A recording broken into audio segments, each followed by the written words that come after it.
Hey guys, welcome to Madera Farms. Today we are making homemade ketchup. This is something that I learned from More Than Farmers. I tweaked the recipe a little bit, so I'll put everything in the description. However, it is super easy and it only takes a few minutes. The first thing I'm doing here is I froze all of my tomatoes this year. So I took a couple bags out and I just let them thaw, and I'm just straining off all of the water. Now, I did this with my barbecue sauce, and some people were saying like you're losing a lot of the water, but really you would cook that out when you're making any sort of sauce anyway, so it just kind of skips a step. Then I'm just going to run everything through my food mill. I just got this gardening season and I love it. It is so efficient and it just gets rid of all the seeds and skins and leaves you with a nice thick sauce. The only thing I will say is this one that I have, the handle is not really comfortable. So if you're looking for one, I'd look for one that has like a rubber handle or something. This one was pretty cheap. I think it was like 30 bucks on Amazon. I'll put a link for it because it does work really well, but it isn't the most comfortable for doing a lot of something at once.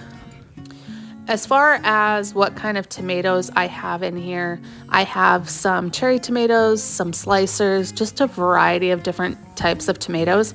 I think I only have a few bags left in my freezer, so I just grabbed whatever was right in front of me. But this process has worked great for me, so if you're looking for something easy to process tomatoes, definitely try this. Once I have them all processed, I'm going to put the sauce right on the stove on medium to high heat. Okay, last time I did this recipe, I used garlic, salt, and onion powder, which I would do that again instead of using garlic, cloves, and onions, because when I go to can my ketchup, there's going to be chunks of onion and garlic in it, and I know my family, they're not going to want chunky ketchup. So I do this here. However, I would recommend using the garlic, salt, and onion powder instead. I used 4 cloves of garlic and a bunch of small onions. Our onions didn't do great in the garden this year, so I think I used 4 or 5 small onions, but you could use 1 large onion.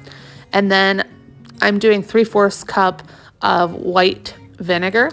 And then next I'm gonna add sugar, and again I'm doing a little bit more just because I have more than a quart of sauce here, so I'm doing about, again, 3/4 cup of sugar. All of these measurements you can kind of adjust as you start tasting your ketchup.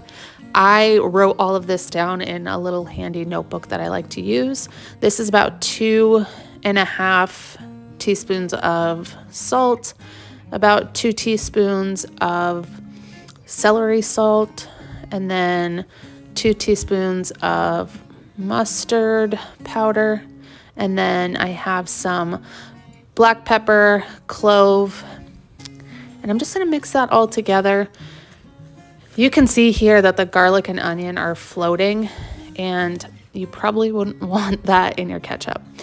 And then to thicken it up, I just added some water and cornstarch together, mixed it really well, and then poured it right into my boiling ketchup. So the measurements I used on that were 3 tablespoons to 3 tablespoons of water, but again, whatever consistency you want it to be.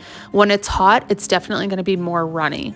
So here's where I had to strain it off. As you can see, there's chunks of garlic and there's chunks of onion, and I didn't want that in my ketchup because ketchup shouldn't be chunky. And for Christmas, my parents got me this vacuum sealer for canning, and I was very suspicious. This can here, I'm not sealing because it's going right into the refrigerator. We need ketchup or out, so I am just putting that first one right into the refrigerator. No need to seal it. So I read the instructions on this thing, and it says to just make sure your jar is clean on the top as if you were going to actually can it. And then you just put this vacuum sealer on top and you do it for about 40 seconds. It says longer than 40 seconds. So I think some of them I did 50. I was just kind of testing it out. And I was very, very impressed on how this thing works. The very first one, I was like, this is not going to work at all, and it definitely does. They are all sealed, and we have no problems with any of them. I will put the link in the description for this vacuum sealer because it is life-changing. If you can regularly, you know that your kitchen is so hot in the summer because you're constantly water bath canning everything. And this only takes 40 seconds per jar, which is not even close to what it would take to can tomato sauce. So it's definitely worth it. I don't think it was too expensive either. And it does have two different attachments. It has an attachment for the small mouth, and then it has attachments for the large mouth. And you can see here, it's definitely sealed, no problems. I wanted to try both the large and small mouth. So this one is the large. It does say on the instructions when you're sealing it to really push down and put pressure on it to make sure that it seals. And you can see after 45 seconds, it is completely sealed.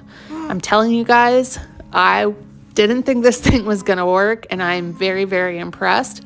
It made my canning process 3 minutes compared to usually it would be 12 minutes or more. So, and I didn't have to boil a big pot of water and worry about my kids, getting splashed with water or anything like that. I always make sure to label my ketchup because it definitely gets confused with barbecue sauce. But that's all. I hope you guys enjoyed it, and I'll catch you in the next one. Bye, friends.